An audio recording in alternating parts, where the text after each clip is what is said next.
Hey everyone, how you doing? This is Amon Green, Green Bay Packers all-time leading rusher, and you're watching Packers Total Access Live, your daily source for Packer content. Go Pack, go!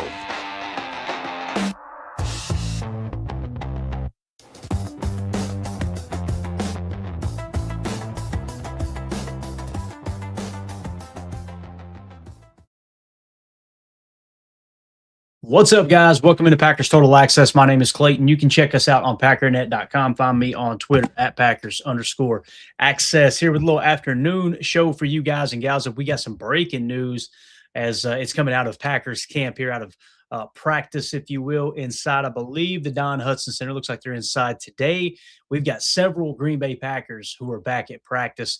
Packers getting healthy for this December run. Really excited to talk about all the players that are coming back. And we've got one that was added to the injury report. Well, maybe not added to the injury report, but did not practice. I don't think there's much to worry about there. We'll dive into that as well. Well, also on the backside, we're going to hit an audio clip from Dan Orlovsky defending Jordan Love against Stephen A. Smith, who I think you guys are going to find this really interesting when we get into the audio of this. It's really strange to see how some people like to really press in on Jordan Love and try to pretend like he's a bad quarterback. And then as soon as someone points out the facts of how effective he's been, how he's protecting the football, how he's playing versus the blitz, they want to change the narrative up to, well, what's he done in the playoffs, right? So again, we're going to dive into that as well. That's what we got on tap for you guys and gals. Still planning on going live this evening if everything goes as planned. I believe Emilio will be joining me for PTA Live at 6 p.m. Central. So before we get into everything, if you guys would do that YouTube stuff for me, hit like, hit subscribe. If this is your first time tuning into PTA, welcome. Thank you for making us a part of your day. We're not experts. We're not insiders. We're not media members. We're fans just like you talking Packers on a daily basis. So if you're looking for that type of content, make sure you hit that bell icon. Make sure you're sub to the channel and click like on your way in the door. Appreciate you making us a part of your afternoon. Let's waste no time. Let's jump right into it. As Dominic Yates tweeted out just a little while ago, Josh Jacobs with the knee is the lone player not practicing for the Packers. He was off to the side doing rehab while the other running backs were doing drills. I'm not concerned about that, but the big news of the day for me, Lucas Van Ness, who's been battling a foot injury, returned to practice today alongside Savion Williams and Christian Welch as well. This is going to be absolutely awesome to get Lucas Van Ness back in the fold. Now, will he play Sunday? I kind of think that's their plan. Hopefully we get him back out there. And I know there's some that don't think that Lucas Van Ness has been very effective this year. Let me run some numbers by you guys and gals real quick. So Lucas Van Ness on the season, all right, he's sitting at a 13.7% pressure rate. He's got 1.5 sacks. Only had 102 pass rushes. He's played a total of 159 snaps. Comparatively speaking to like Rashawn Gary's 511. Obviously, Micah Parsons has significantly more than that. Lucas Van Ness, outside of Micah Parsons, is leading the Packers in quarterback pressure percentage at 13.7%. Behind him is Kingsley Enagbare at 12.5, Rashawn Gary at 12.3, Warren Brinson at 11.3, and then Barron Sorrell at 9%. So Lucas Van Ness, other than Micah Parsons, is leading the Packers in quarterback pressure percentage, which is absolutely huge. Now, when you compare those numbers across the league, right, and again, LVN sitting at 13.7, listen to some of these names that he has a higher pressure percentage than, okay? You got people like Trey Hendrickson. He has passed Trey Hendrickson up. Milton Williams. Remember Milton Williams, the highly touted defensive tackle, the highest paid player on the Patriots roster right now, if I remember correctly? 12.7% for him. Quinnen Williams, who the Dallas Cowboys just traded for, right? He's sitting at 12.6%. Kwity Paye at 12.3%. Right? When you look at some of the names that he's in the company of, well, Montez Sweat, the best edge rusher for the Chicago Bears, he's sitting at 10%. Will McDonald, 10%, right? So you see Lucas Van Ness up here at 13.7%. The players above him that he's kind of in their range, you got Zach Harrison, Jeffrey Simmons. We've talked about Jeffrey Simmons a lot on this podcast. Joey Bosa in Buffalo is at 14%. George Karlaftis is sitting at 14%. Leatu Latu is sitting at 14.2. Daniil Hunter, 14%. Christian Barmore, 14%. When you go across the defensive line here, Will Anderson leads the league at 19%. Dorrance Armstrong at 19%. You got some edge rushers that are left off this list, but like Aiden Hutchinson's only 3% higher than LVN as it sits right now. So when you really break this down amongst the defensive line and NFL Pros website here, essentially what you're looking at is LVM would fall somewhere right around the 15 to 16 spot, slightly higher than Trey Hendrickson, a player that many Packer fans wanted the Packers to go out and get this offseason. So LVN, you cannot minimize the step that he took forward this season. And as we see here on the tape, you can see him going through drills. I love this drill too, where they make him stay low underneath the netting there. And you see, to me, he looks like he's in pretty good shape. He looks like he's good to go. Like, you don't see him hobbling around at all. I think that was somewhat precautionary. They tried to have him go out. I think it was against the Giants or maybe the Vikings, if I remember correctly. I think it was the Giants. And they said, you know what? No, let's pull him back off the field. Let's keep him out of the game. I think he's going to be good to go now with that foot injury. As you can see, to me, he looks good here. You see Gary looking on. You see him working with there's half right there. You got DeMarcus Covington right in the fold on his knee, kind of coaching the guys up. I'm excited to get LVN back again, man. 13, damn near a 14% quarterback pressure percentage up there with some of the big dogs in terms of the defensive linemen. And obviously one of our better run defenders as well, doing a real good job there stopping the run too. So LVN back in the fold, I think, is great news. A couple other players that were also back at practice. This tweet came in from Dominic Yates. Obviously, you got Marshawn Lloyd out there. All right. See Marshawn Lloyd back at practice again. That's exciting stuff. Josh Jacobs, I think, will play in Denver, but it would be awesome to get Lloyd back. And you see Lloyd's lateral explosion here as he's doing kind of a juke drill around some of these. I mean, this dude, to me, Marshawn Lloyd, not here. This next guy right here. Watch Lloyd on this drill. Just, I mean, the twitch he's got. If he can stay healthy, I'm really excited to get Marshawn Lloyd back on the field. And one that I think is really, really underrated as well is our boy Savion Williams, who's going to be returning to practice. Now, the last time we seen Savion, he was out there making a huge play against New York. I think he played a little bit against the Vikings, but they tried to limit what he did there, just like they did against the Giants. But Savion making that huge third down catch. And again, we talked about it, man. You had those contested catches that were all over the tape in college for Savion Williams. Matter of fact, I think I've got a couple clips here. And again, shout out to Dominique Yates for putting that tweet out there, getting the info out to everybody. Christian Welch also with the concussion. He's back at practice too. So all great news for the Packers with depth. A couple clips here of what we've seen from Savion this season, right? Here he was in the Cleveland game. We talked about on the college tape, you can see him in the backfield. You can see him playing Wildcat quarterback. You can see him lining up in the Z. What you get with Savion is a physical player for a rookie. Watch him coming out of the backfield. Bang. I mean, just completely peeling this Cleveland Browns defender's cap right there. I mean, if you were to freeze frame it right where they make contact, look at our boy right here. Just exploding through that block. That's the physicality that Savion brings to the table. And then, of course, you had the play that we talked about in New York or technically in Jersey, but against the New York Giants here. This was a huge play on third down. This was in a fourth quarter third down play. I think it was 3rd and long, like a 3rd and 10, and Savion going up and just absolutely mossing a defender. This is on one foot too, guys, one leg, if you will, right? He obviously was playing hurt in that game, and they put him out there for a handful of plays with the game on the line. Think play or not play. Our receiving core was still banged up here, and obviously this before you get Jaden Reed back. Making that catch right there, guys, you cannot say enough about it. If he doesn't make that catch, we like to talk about the Christian Watson touchdown that won the game and all that. And Christian has been phenomenal. But if this catch doesn't happen, you're looking at a 4th and 10, and God knows what happens after this play. And again, as you watch Jordan just trying to make something happen, obviously this was the spacing play that we all said we hated. And Savion recognizes Jordan's in trouble. Jordan off the back foot, barely gets the ball over the defender. And, of course, you got Savion just making a heck of a clutch catch there. So that's another receiver you're looking to get back into the fold as you come down the December stretch here. Now, again, who are the receivers that we got back? You got back Jaden Reed, right? And to me, he looks as good as ever. He's not going to skip a beat, just like Christian Watson, who, by the way, is grading out like a top 5 wide receiver in the NFL. Just a dude who's been phenomenal. The hands are much better. The route running to me looks crisper. He's always had a really good grab of the offense. He's got one of the highest Wonderlic scores of any wide receiver in the National Football League. Recently, too, Christian Watson was clocked, I think, that touchdown, one of those touchdowns the other night, he was clocked at almost 22 miles per hour. He was the fastest. I think he was the fastest player, at least the fastest ball carrier that was clocked in week 14. So Christian Watson has not lost any speed. Jaden Reed looks as dynamic as he's ever been. You've seen him on the jet sweeps, the Z sweep. And then, of course, you've seen him in the receiving game, too. An 18-yard pass from Jordan Love to Jaden Reed on a crucial first down there late in the game. He took advantage of a 1st and 10 where they were really selling out to the run. Jordan drops back, hits him on a shallow cross, and just a great throw, great catch by Jaden Reed. His hands look as good as they ever have.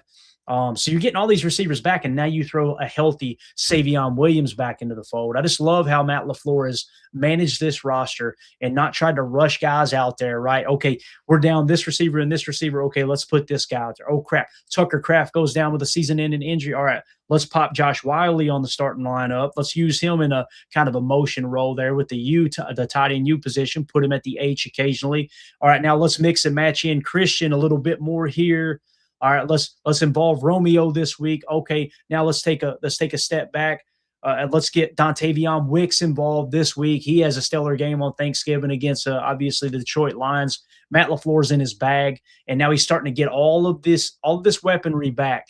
It's kind of staggered. It's kind of cascaded. Like you're not getting everybody back all at once, but he's just slowly piecing everything back together, right? Now you're potentially getting Marshawn Lloyd back. Switch over to the defensive side of the ball. The defense has been playing great. They're top 5 in the league right now.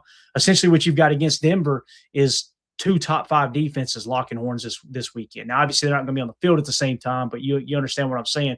You're going to get 2 legit top 5 defenses in the same stadium on Sunday, and we're going to get to see just how good this Packers team is going up against arguably the best team in the National Football League. I think it's between Denver and New England, a couple of other teams, but Green Bay's got a chance to really, really make a statement this Sunday. And when you get an LVM back in the fold with that top 5 defense already, things are looking really, really up for the Green Bay Packers. So there is your updated injury report. I just want to jump on here and share that with you guys and gals. I think it's great news. Let me know in the comments if you're watching this video back later, how do you feel about the health of the Green Bay Packers? Seems like we're starting to get a little healthier as we're coming down the stretch here, right? The offensive line is as healthy as it's been, it seems like. You get a little bit of depth there. You're starting to settle in with Anthony Belton a little bit more. You're using Darian Kennard as a 6th offensive lineman. He's got a report eligible most of the time, but they're just keeping him in the block. And, boy, Jordan's just sitting back there, fade away, dropping them in the bucket. It's exciting time for the Packers. Let us know in the comments what you think about this injury update. Do you think LVN will play this week? Do you think Savion will play? Do you think we finally see Marshawn Lloyd?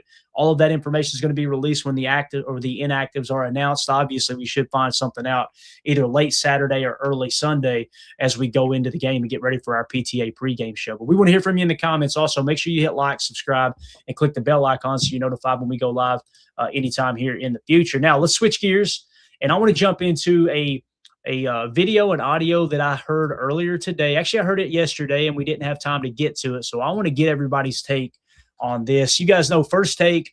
Listen, we know what they are. They're very, very you take this stance, I'll take this stance, you take that stance. Things got kind of heated between Stephen A. Smith and Dan Orlovsky on this show. And I'm going to pop a screen grab up here, and we're just going to play the audio. And I want you to hear – and like I said in this tweet, let me just read the tweet to you guys real quick before we get into the audio of it, okay? I just said you could tell Dan Orlovsky was exposing Stephen A. Smith for hating on Jordan Love when Stephen A. Smith started screaming over him and cutting him off, okay? Imagine if Jordan Love – think about this, guys. Anybody who watched that game the other night between the Philadelphia Eagles and the LA Chargers, imagine if Jordan Love had thrown four interceptions and lost a fumble, 5 turnovers in one game. Imagine if he had done that versus Chicago and Jalen Hurts beat the number 1 seed in the NFC. What would the narrative look like? They would be raking Jordan Love over the freaking coals, right? Instead, Jordan Love goes out there, throws 2 touchdowns, leads the Packers to a victory over the number 1 seed Chicago Bears at the time. They're now first place in the North. They're the number 2 seed and a chance to finish strong down the stretch and potentially have a first-round bye and the number 1 seed in the NFC. And this is how the mainstream sports media is reacting to it. Again, Dan Orlovsky, tip my cap to him. He goes in pretty hard here, like calling people it's idiotic to think that Jordan Love isn't playing good football. It's wild. Stephen A. ended up changing his tune at the end. But listen how defensive Stephen A. Smith gets. And it's funny how the goalposts move every time it involves a Packer. Now, all of a sudden, Jordan Love's being judged off of only the playoff performances. Not even only the playoff performances. The playoff performance where he threw 3 interceptions. We're going all the way back to the Philly playoff game last year now. Now it's like nothing matters right now, right? It damn sure don't matter that he cut apart the Dallas Cowboys in his first playoff game, right? That don't matter now. But anyway, let's go to the clip. I'm going to pause it in between, and I want to get your all's take on what Stephen A. Smith has to say here. And like I said, and we get a little Cam Newton in here too, which is hilarious. We got some stats that kind of proves Cam Newton wrong and some of his stances here as well. But here we go. Let's start the clip. What you doing? How that make any damn sense to you? Overall, we get to count the totality of the game. That makes no sense. That argument makes no sense. It literally makes whatsoever. sense. They ran the ball down San Francisco's throat. Number three. It doesn't matter. You can't sit up there and ignore a quarterback throwing 2 interceptions in the fourth quarter of a playoff game and say Dan wasn't ignoring the fact that Jordan threw two interceptions in the fourth quarter. And I love how Stephen A. Smith conveniently leaves out that one of those was a shot play where, listen, Philly's defense had us kind of hemmed up, and he had a one-on-one shot to Dontavion Wicks, right? So it's, hey, you take your shot there. I have no problem with that interception. At some point in the game, you got to take a chance. You got to give your guys a one-on-one opportunity. In my opinion, Wicks didn't play the ball very well. They end up getting a great interception. The Eagles did. He conveniently leaves that part out, that the running game had kind of stalled. The defense kind of had us hemmed up, and Jordan had to start taking these calculated risks, right? But let's continue. he was really good up until that moment. Please, that moment counts more than anything else. 2 interceptions in the fourth quarter. That's just nonsense, okay? Number 3, I keep telling you this. Ultimately, it's about moments. It's about moments. What the hell does that mean? Ultimately, it's about moments. What it tells me is when I'm eating my quesadillas in and out of the room and talking to the friends that I've got over for our football party, right? And I need to know I need to have a moment where I go, this guy was excellent here. You're not even charting the game. You're not even looking at the down and distance. You're not looking at how effective the running game is. You're not looking at how their defense changed things up completely from the first half to the second half and the adjustments that have to be made on all. You're not looking at none of that. It's about moments. That's such a weird stance. And all I'm saying about Jordan Love is what really, really counts is what he's going to do in January, because we know how skilled he is. It's about what you do when it really, really counts. That's what I'm waiting to see from him. Like against Dallas in the playoffs, his first year as a starter, like pretty much in prime time, essentially, the game of the week on Fox against the number 1 seed Chicago Bears at home, where most of these idiots were predicting that the Bears were just, the Bears are going to take the North, they're not going to give it back. Again, what do these big networks do? They cater to the large markets, right? The larger fan base there in these large market towns. Yeah, that's all I'm saying. Okay. Cam, go ahead. You can respond. All right, so here's Cam here. The caution that I have with Jordan Love is when you put that the things that will kind of go. Can we just say this too? I don't mean to cut him off here, but I think it's absolutely hilarious that the argument against Jordan Love is, what do you do in those big moments? Y'all remember when Cam Newton refused to dive on a fumble in the Super Bowl? Just saying. Against him. Teams that get after the quarterback and teams that are opportunistic with the ball in the air. When you look at the Rams, when you look at the Eagles, when you look at Seattle, those type of teams, they play bully ball. They have that type of dynamic in their type of play. And those are the only things that to say how great Jordan Love is, the thing that will make you question, he will put the ball in jeopardy at some point of the game. When you go back and you say, Dan, just say, sit through this. Him talking about putting it in jeopardy, right, in harm's way. Dan's going to go off here in a second. And boy, he smacks him with all kinds of facts. And then you notice Stephen A. Smith starts talking over him. You could tell Stephen A. Smith's like, oh, no, Dano's owning us right now, right? Essentially what Cam's saying here, listen to what he's saying, right, about how, if you get pressure on Jordan Love, if you blitz Jordan Love, if you play physical with Jordan Love, right, this is what happens. Guys, against the Bears blitz this week, 9 of 12, 171 passing yards, 3 touchdowns, no picks, a 156.3 passer rating. And, oh, by the way, 99.7 PFF grade against the blitz this week. And listen to how he talks as if Jordan Love crumbles under pressure. It's wild. Blasky, in the fourth quarter, well, that's the time of the win. Especially in the playoffs, the second half alone is the determining factor whether we win or we lose. We can have a great first half, but if we don't perform in the second half, then that will be, something that will impact the game, no doubt about it. Yeah, here we go. Listen to Dano. Just listen to the facts he brings. This is my problem, Cam. Everyone talks about Jordan Love incorrectly. You say put the ball in harm's way. He's thrown 1 pick since October. He's thrown one pick. He's got 4 interceptions on the year. 4 interceptions on the season. Jalen Hurts just threw 4 interceptions in one game. Think about that. He's not this gunslinging, reckless quarterback. He throws the ball downfield. They're aggressive as an offense. Ever since Christian Watson's come back, they're pushing the ball downfield. But we talk about Jordan Love like he's a walking turnover. That's not accurate. And that's my whole gripe, Cam, with the way that we have allowed people to talk about him is because maybe early on in his career, yes, I would agree with that. But really over the course of like the last 3 seasons, he's one of the least interception-prone quarterbacks in the NFL. I think he's, when it comes to like how many times, and you know this, how many times I'm throwing the ball versus how many times I throw picks, he's on par with like Jalen Hurts, who's historically risk-averse. And so that my whole gripe, other than the other night when he threw 4 interceptions, right? About this whole situation is everyone talks about Jordan Love in a false reality. He's not that guy. And I'd also say this. No. Yes, Cam. You just said, see, Cam Newton's realizing, crap, he probably thinking, I didn't know those were the numbers. Hell, I didn't realize he only threw 4 interceptions, right? Yeah, you can tell Cam is very uncomfortable. This is where Stephen A. Smith's going to swoop in here in a minute and try to save him too.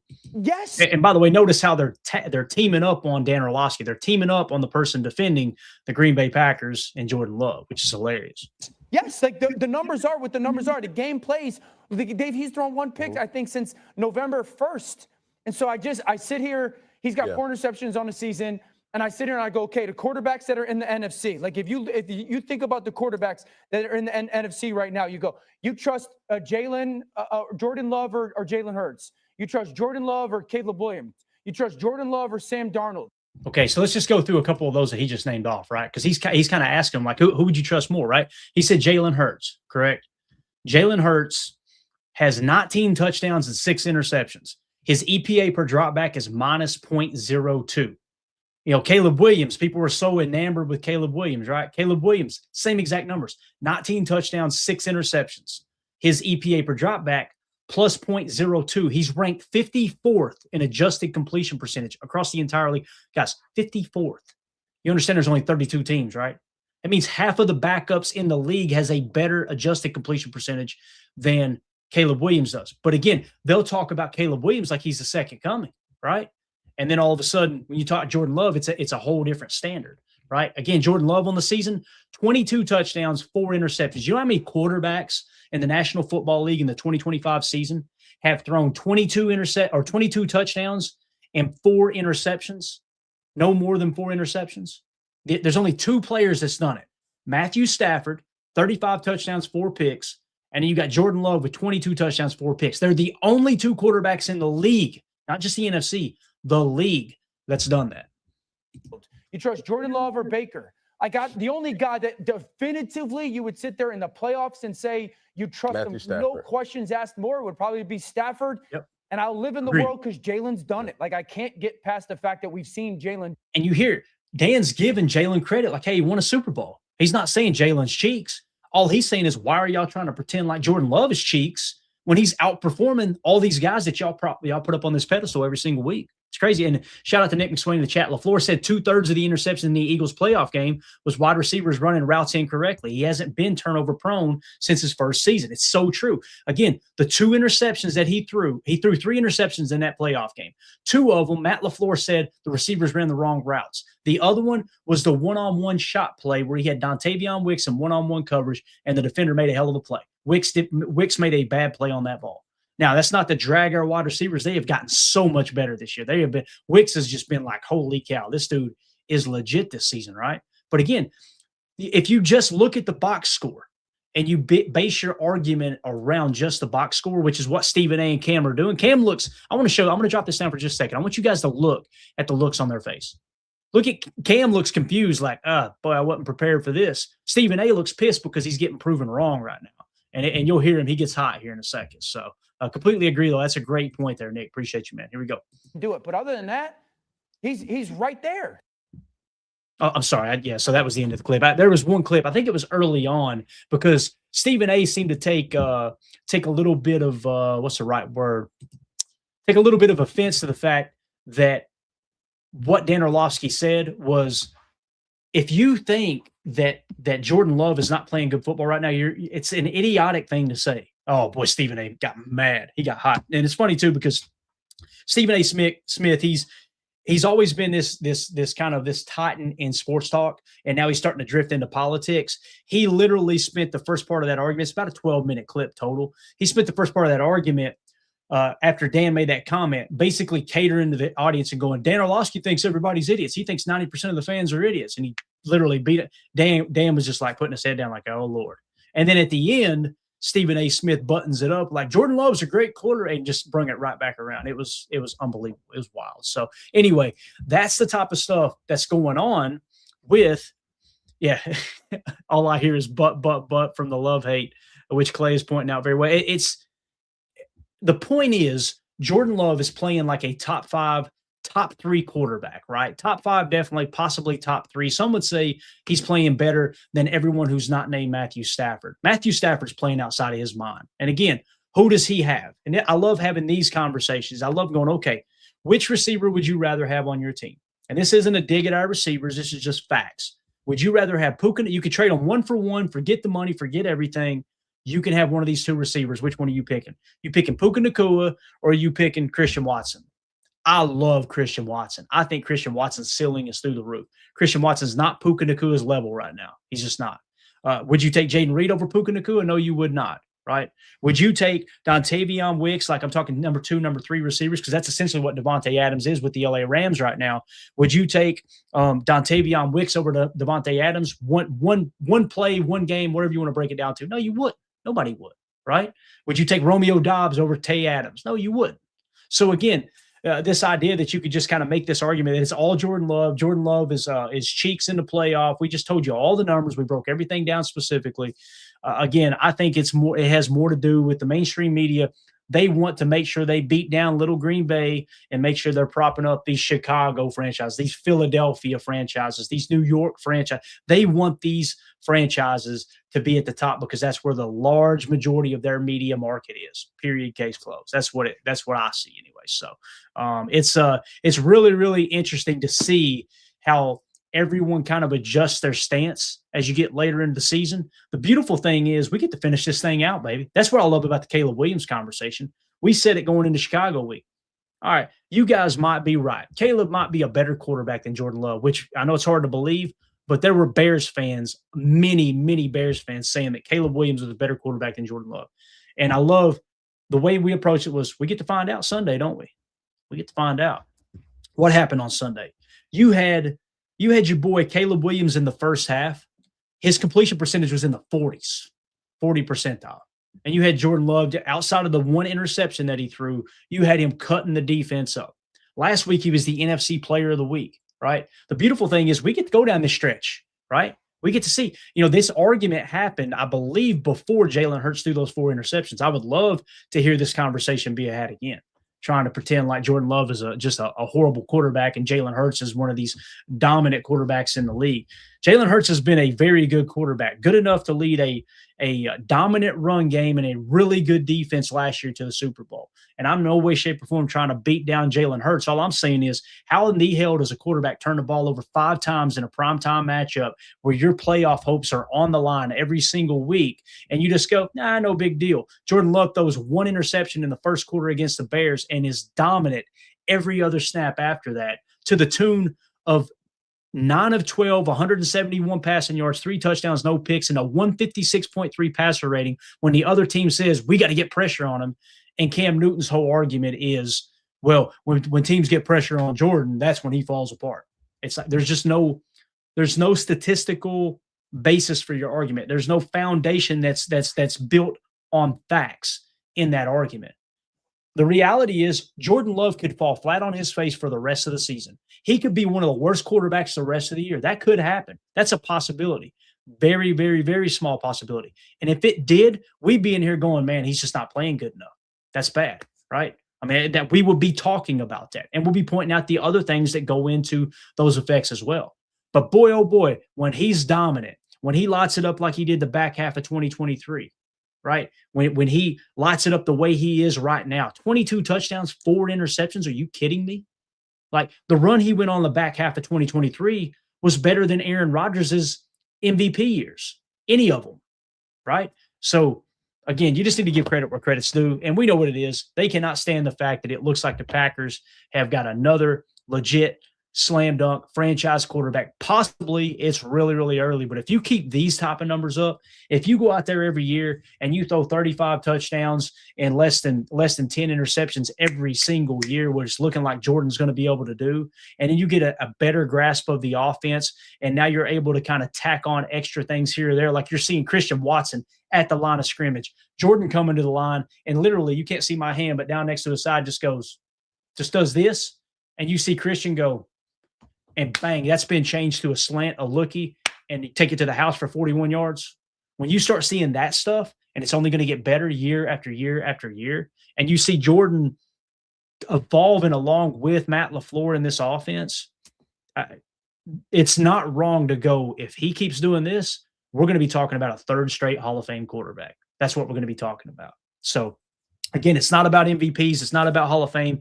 It's about winning a Lombardi. I think Jordan Love gives the Packers a great chance to do that, right now. A top 3, definitely top 5 best odds chance to do that at the quarterback position. And the fact that some of the people in the mainstream media refuse to believe it is just wild. And that's why they resort to shouting and getting upset and all nervous and everything on the camera, because they realize, yeah, this boy's arrived. And he's only going to continue to get better. Because if you guys heard the McAfee interview, you're talking about somebody who's humble. He's having a good time. He's humble. He's always deflecting the praise and putting it back on his teammates, his coaches. This dude's everything you want in a leader. He's everything you want in a QB1. So I want to know what you guys think in the comments. If you're watching this video back later, let us know exactly what you think about Jordan Love. Where do you rank him? Do you say he's top 3? Is he top 5? Maybe is he just top 10? Maybe you think he's outside of top 10.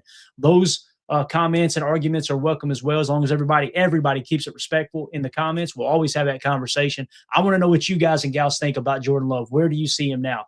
Make sure you throw that in the comments. Also, make sure you hit like, subscribe, and click the bell icon so you're notified when we go live in the future. Like tonight, 6 p.m. Central for PTA Live. We're going to show you our updated PTA rankings. We're going to give you an early preview of Packers Broncos. This is a collision course between, I think, 2 top 5 teams in the National Football League to kind of, who knows, it may just be a Super Bowl preview. It's going to be awesome breaking all that down. So you guys make sure you hop in here, 6 p.m. Central for PTA Live. Appreciate y'all jumping in. The chat was on fire. Thank y'all for coming in here and talking ball with us on short notice. My name's Clayton. This is PTA. Go Pack Go. There we go. Bye, guys.